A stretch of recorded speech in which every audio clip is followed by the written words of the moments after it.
প্রয়াত রাজ্যের প্রাক্তন মুখ্যমন্ত্রী বুদ্ধদেব ভট্টাচার্য। ৮০ বছর বয়সে প্রয়াত প্রাক্তন মুখ্যমন্ত্রী বুদ্ধদেব বঙ্গ রাজনীতির রং ফিকে করে চলে গেলেন সাদা ধবধবে ব্যক্তিত্ব। শৈলেন্দ্র সরকার বিদ্যালয়, যে ক্লাসরুমের সামনে দাঁড়িয়ে রয়েছি সেই ক্লাসরুমের নাম এখন দেখতে পাবেন রুম নাম্বার ১৩। আর এই রুম নাম্বার ১৩তেই দীর্ঘদিন যাবৎ প্রাক্তন রাজ্যের মুখ্যমন্ত্রী বুদ্ধদেব ভট্টাচার্য পড়াশোনা করে এসছেন। এমনটাই তুলে ধরছেন তার বিদ্যালয়ের সহকারী প্রধান শিক্ষক। এর পাশাপাশি আরও বলাই বাহুল্য, বুদ্ধদেব ভট্টাচার্য তিনি যে চিন্তাধারায় বিশ্বাসী ছিলেন, সাধারণ জীবনযাপন এবং উচ্চ চিন্তাধারা, সেই বিরাজমান কিন্তু একই রকমভাবে তার স্কুলেও তার সহকারী প্রধান শিক্ষকের মুখ থেকে শোনা গেল।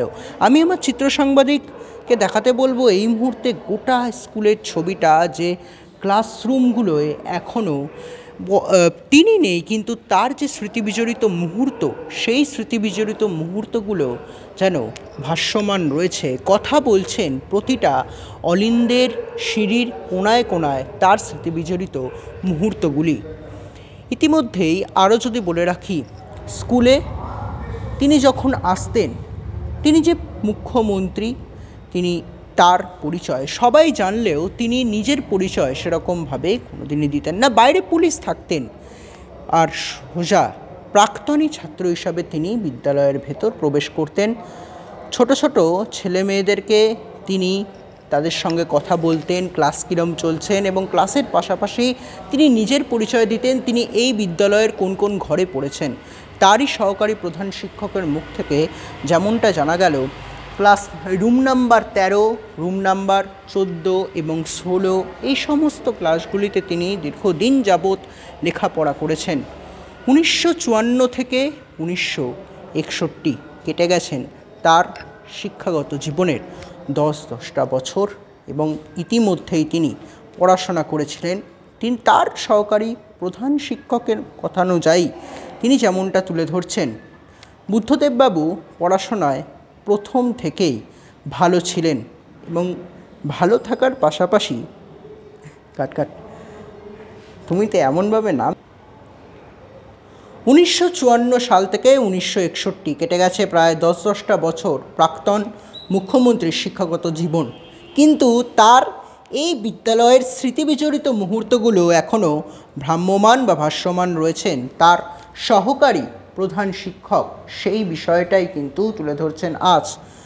পড়বে না মোর পায়ের চিহ্ন এই বাটে, আমি বাইব না খেয়া তরি এই ঘাটে। কিন্তু এই কথা আজকে এই তার যে এই বিদ্যালয়, সেই বিদ্যালয়তেও কোথাও গিয়ে যেন বিরাজমান, এই প্রসঙ্গ তিনিও তুলে ধরছেন। আর বুদ্ধদেব বাবু, রাজ্যের যিনি প্রাক্তন মুখ্যমন্ত্রী, তিনিও তার যারা এখন বর্তমানে যে সকল শিক্ষকরা রয়েছেন, যতদিন যাবৎ তার সঙ্গে তারা কথাবার্তা বলেছেন, তারা তার মধ্যে কোনো অহংকারের এক রাশ মাত্র ছবিও লক্ষ্য করতে পারেননি। সাধারণ সাদামাটা মানুষটা আজকে যে নেই, সেই নৈরাজ্যের স্মৃতিতেও আগামী দিনের যারা প্রজন্মের, নবপ্রজন্মের কুড়িরা যারা রয়েছেন, এই বিদ্যালয়ে যারা পড়াশোনা করছেন এখনও পর্যন্ত, তাদের মাধ্যমে সেই বীজটাকে বপন করতে চায়, এরকমটাই ইঙ্গিতপূর্বক বার্তা দিলেন এই বিদ্যালয়ের সহকারী প্রধান শিক্ষক হরনাথ নন্দ। পরবর্তী পরিস্থিতি কোন দিকে যায় সেদিকে থাকবে নজর এখন শুধুমাত্র ইউএন লাইভ ডিজিটালের পর্দায়। কি বলছেন বুদ্ধদেব ভট্টাচার্যের ছাত্র জীবনের স্কুল শৈলেন্দ্র সরকার বিদ্যালয়ের সহকারী প্রধান শিক্ষক হরিনাথ নন্দ, শোনাবো। একটা বিনামীকে বজ্রপাতের মতো আজকে সকালে বুদ্ধদেব বাবু আমাদের বিদ্যালয়ের একজন প্রাক্তনী কৃতি ছাত্র, বাংলার মুখ্যমন্ত্রী হয়েছিলেন,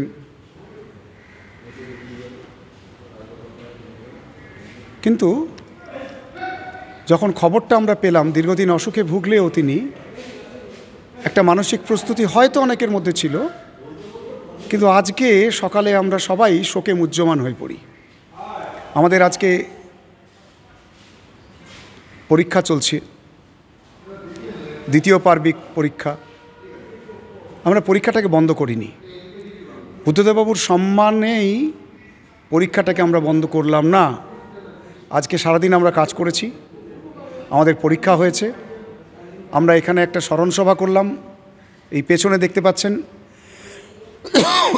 তার শ্রদ্ধেয় শিক্ষক, এই বিদ্যালয়ের প্রাক্তন প্রধান শিক্ষক রেক্টর জ্যোতির্বিকাশ মিত্র, যার আবক্ষ মূর্তি উন্মোচন করতে বুদ্ধদেববাবু 1997 সালে বিদ্যালয়ে এসেছিলেন।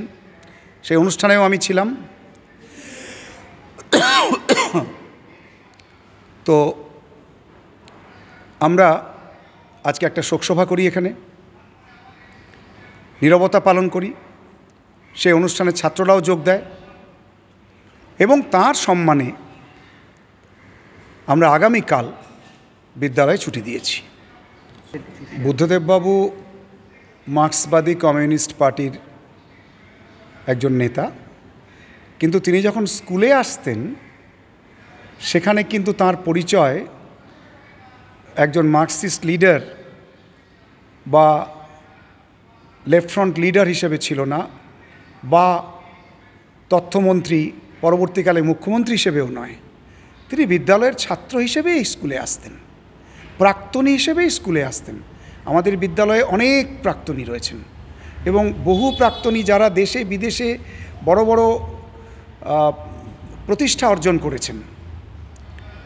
এখনও আমাদের বিদ্যালয়ের প্রাক্তনী বয়োজ্যেষ্ঠ জাস্টিস শ্যামল কুমার সেন, তিনি আমাদের ম্যানেজিং কমিটির প্রেসিডেন্ট। এরকম বহু মানুষ আছেন।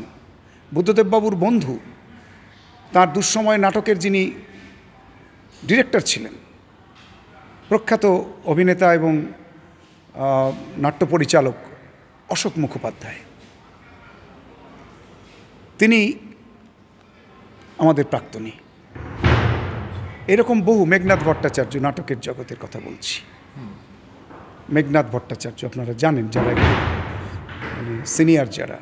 দেবদুলাল বন্দ্যোপাধ্যায় সেবার বুদ্ধদেববাবুর অনুষ্ঠানে এসেছিলেন, এই 97 সালের অনুষ্ঠানে। দেবদুলাল বন্দ্যোপাধ্যায় অসুস্থ ছিলেন, ওনার মেয়ে ধরে ধরে তাকে তুলে দিল স্টেজে, কিন্তু উনি এখানে এসে ছাত্রটি হয়ে যেতেন। স্কুলের বিভিন্ন ঘর ঘুরে ঘুরে দেখতেন, ক্লাসরুমগুলো ঘুরে ঘুরে দেখতেন, আর নস্টালজিক হয়ে পড়তেন।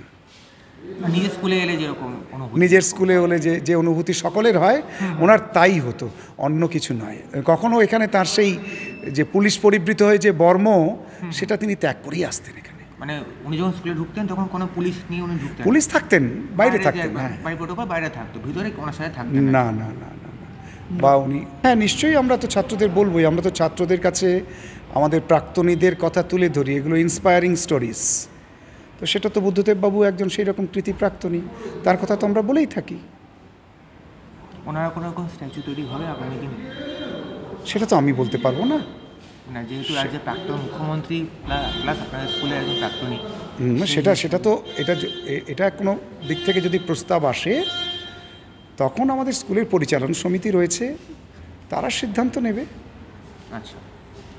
শ্যামবাজার থেকে বিদীপ্ত বিশ্বের report, UN live digital, Kolkata. আপনারা দেখছেন ইউএন লাইভ, বাংলা খবরের শেষ কথা।